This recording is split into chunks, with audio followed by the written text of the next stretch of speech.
nimuhorane umukama. Ibyo dusoma mu nkuru nziza ya Yezu Kristo nk'uko twayishikirijwe na Luka.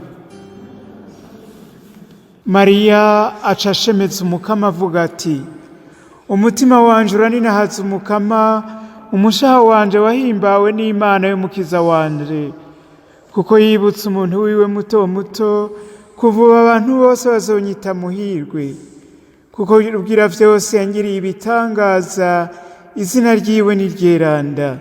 Agirira ikigongo abamwubaha bose, abavyeyi n'abana. Yerekanye ico ukuboko kwiwe gushobora, asanzaza bene umutima wishima. Yarabungabunze Israeli umusavyi wiwe, yibuka ikigongwe ciwe, nk'uko yari yaravyemereye abasokuru bacu, ko azotabara Iburahimu n'akabuto kiwe imyaka n'imyaka. Araheza Mariya agumana na Elizabeti nk'amezi 3, hanyuma arataha imuhira.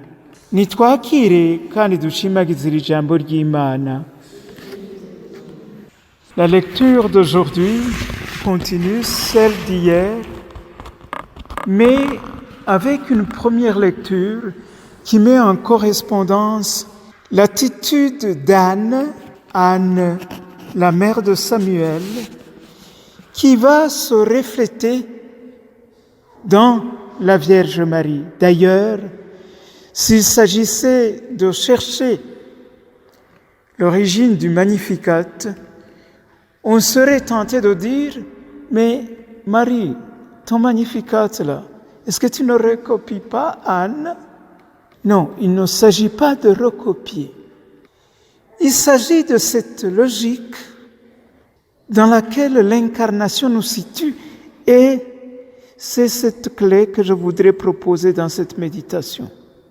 C'est-à-dire, avant que le Verbe ne s'officie chair dans le sein de la Vierge Marie, le Seigneur avait déjà suscité des types, c'est-à-dire des personnes qui, dans la vie normale, menaient une vie selon le plan de Dieu, avaient des sentiments pieux, et quand nous lirons ce qui advient à la plénitude des temps, dans la personne de Jésus-Christ, dans la personne de la Vierge Marie, alors nous comprendrons cette logique qui est dans le plan de Dieu. Nous comprendrons ces types qui sont venus avant, chronologiquement, avant que le Verbe ne s'officie chair, et nous comprendrons des types qui, aujourd'hui, vivent de cet esprit.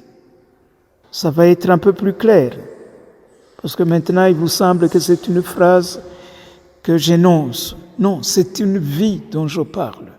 C'est le parcours, le cheminement de la libéralité de Dieu pour nous révéler progressivement ce que fait son incarnation.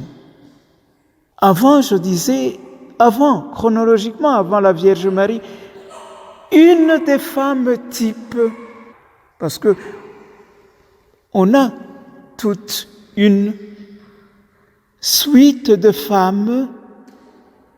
Rappelez-vous, quand on a commencé la généalogie en Saint Matthieu, une série de femmes toutes dépourvues. Tamar qui doit recourir à la ruse parce que elle était en déni de justice.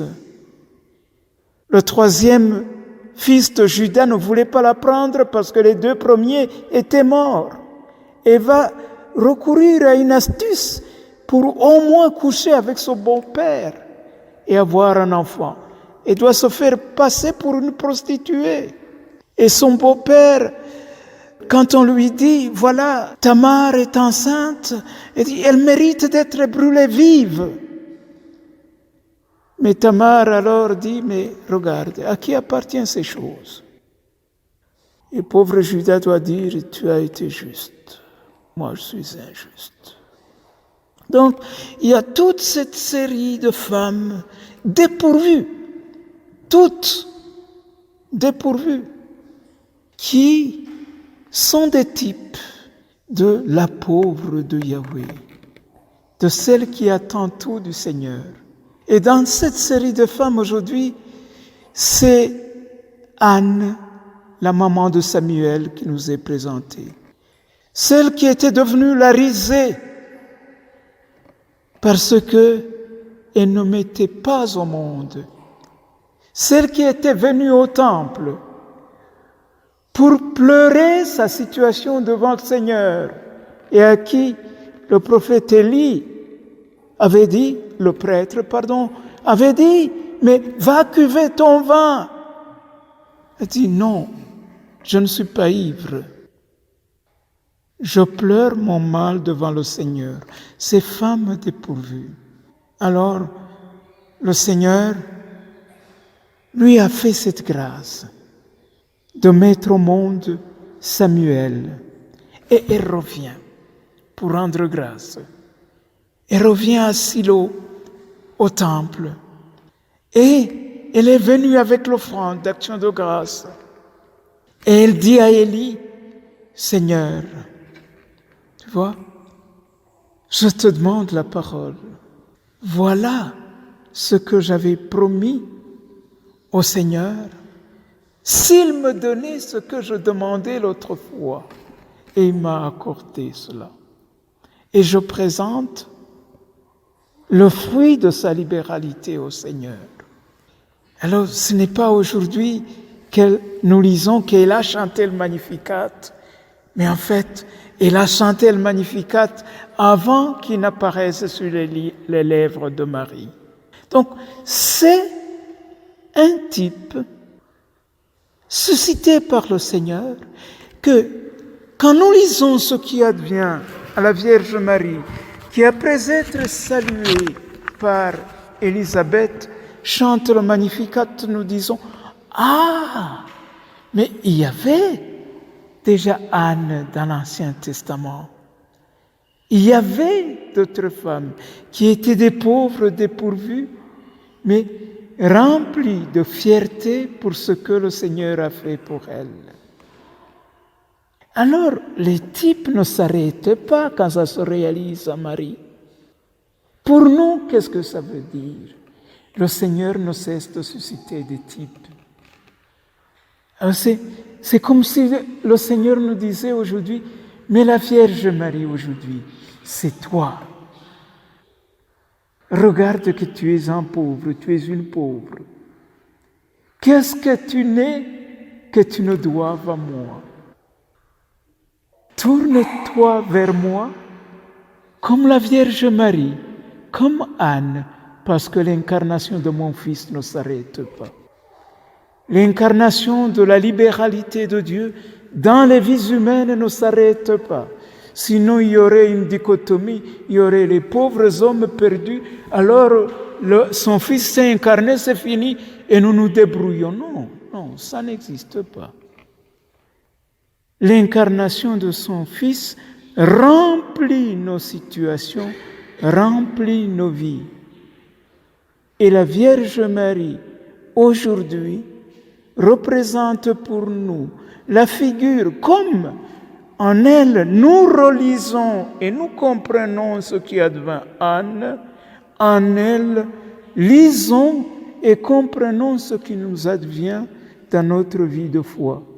Et disons, réellement le Verbe s'est fait chair et il habite parmi nous, en nous et autour de nous. Que le Seigneur qui vient encore une fois de nous adresser cette bonne nouvelle fasse que nous nous en approprions, parce que l'histoire de son incarnation dans la vie des personnes qui vivent comme la Vierge Marie, qui vivent comme Anne et comme d'autres êtres humains que le Seigneur nous présente dans l'histoire, dit les chrétiens et les non-chrétiens, nous sommes appelés à vivre cette incarnation aujourd'hui. Sainte Marie, Mère de Dieu, priez pour nous.